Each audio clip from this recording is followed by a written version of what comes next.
questions are just kind of like little picky ones about the health care and the constitutionality in regards. Sure. And I know Virginia, I just heard a little bit about what Virginia, the route they're taking, and they're strictly looking at the constitutionality of requiring citizens to purchase something as a condition of citizenship. But my questions actually have more to do with, okay, first of all, the first one. In the Constitution, it says that all revenue bills are supposed to originate in the House.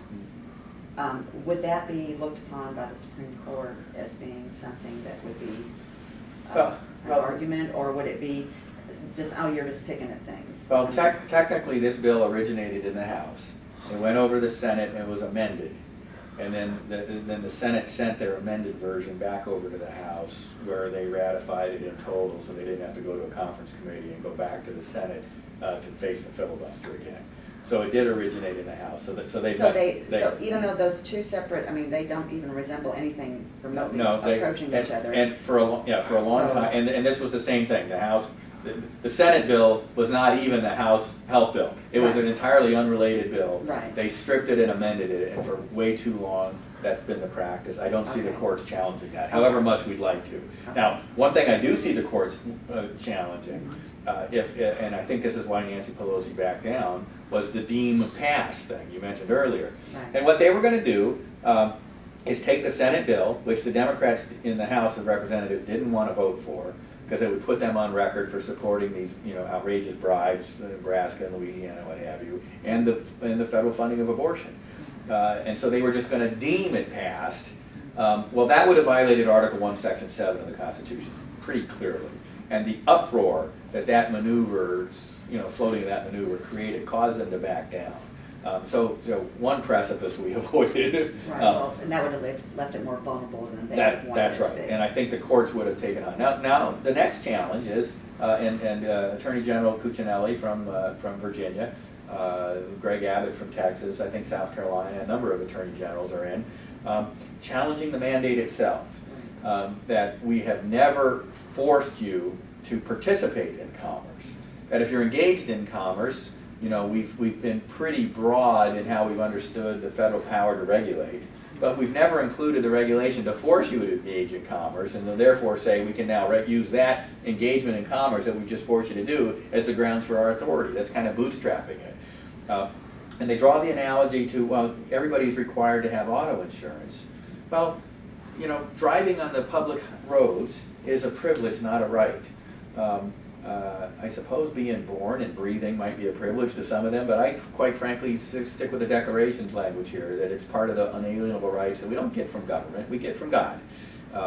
And so there's that difference. And the second difference is, and this is huge, and it doesn't take any sophisticated judge to figure out this distinction, I require you to have auto insurance because when you're driving and if you get into an accident against somebody else, that you're responsible for, your insurance has to be there to cover them, right? What they are doing is saying, I've got to have insurance for you, for yourself.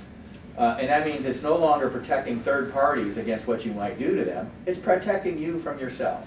And that's no longer government, that's nanny state. And our Constitution doesn't authorize it. Well, do you think maybe that ties in with one of the arguments that is that it costs us so much, it costs everybody when people aren't insured? Well, only because they allow people to go and get free medical care. They don't have to do that. So they've provided that we're going to give you these medical services, and then they're going to use that as a way to infringe your liberty? I don't think so. That's not the way it's supposed to work. If they're concerned about the costs that it's imposing on the system, then they should quit funding it. So do you think that the Supreme Court will? I don't know. We've got I think 3 strict constitutionalists up there in Justice Thomas, Scalia, and Alito. I think Chief Justice Roberts, in his role as Chief Justice, is not staking out that ground as strongly as those other 3. And then Justice Kennedy. And sometimes he's a very strict constitutionalist, particularly on Commerce Clause grounds. And if that's the Justice Kennedy that comes to court that day, we'll be in good shape. I think we could have 5 votes. If they view this as as of course it affects the, I mean, it's 1/6 of the nation's economy. Of course that has to be under the authority of the Commerce Clause. You know, we could end up losing 6-3.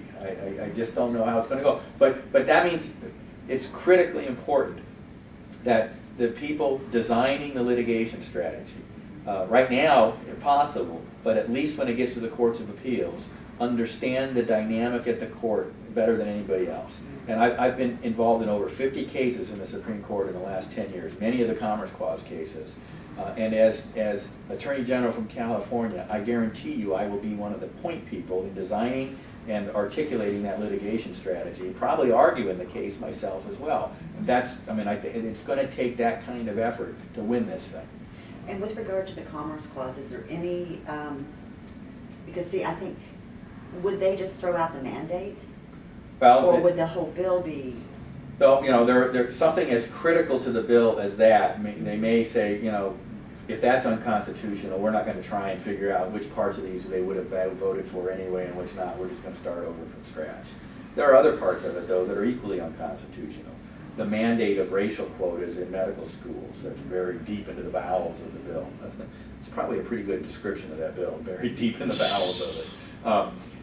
That's unconstitutional. I mean, we're not allowed to treat people according to race.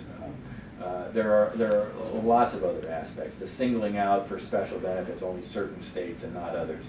I think that violates the General Welfare Clause, which is where the tax and spend power is. You can't tax certain parts of the country to give benefits only to other parts of the country. That's pretty clear. In fact, I'm representing the state of South Dakota right now as a Special Assistant Attorney General for that state before the Supreme Court on a major challenge on what the spending clause means. And so I think there is an opportunity to take that on as well. Okay, now with regard to the Commerce Clause, would the fact that that Congress has not addressed facilitating commerce right across state lines, would that have any effect? Well, it does. I mean, it just makes how patently absurd it is that, you know, they have laws prohibiting commerce and interstate commerce in insurance contracts, and that they're using the Interstate Commerce Clause as a way to regulate. Well, and we all know if they would just open up the commerce of the thing, we would have competition. We would solve by the free market a lot of the things, which means they don't care about solving the healthcare problem. They're using people's concern about our healthcare system as a way to have a bigger takeover of government, and that's what needs to be stopped. Well, so would that have any further effect on the court? It will certainly be part of the argument. Well, and then you can include in that the antitrust situation with the insurance companies. We can. Having them exempt. That's right. And also, you know, the Supreme Court has long ago held that insurance contracts are not articles of commerce. And whether insurance companies can compete across state lines or not, the very contract itself of the insurance is not an article of commerce. If the Supreme Court adheres to that view, then it would be hard to piggyback from regulation of the insurance industry into an Interstate Commerce Clause authority to do the more massive regulation that they've done. This is regulation of insurance has been a core state function ever since the beginning. And what Congress has done here is turn it upside down.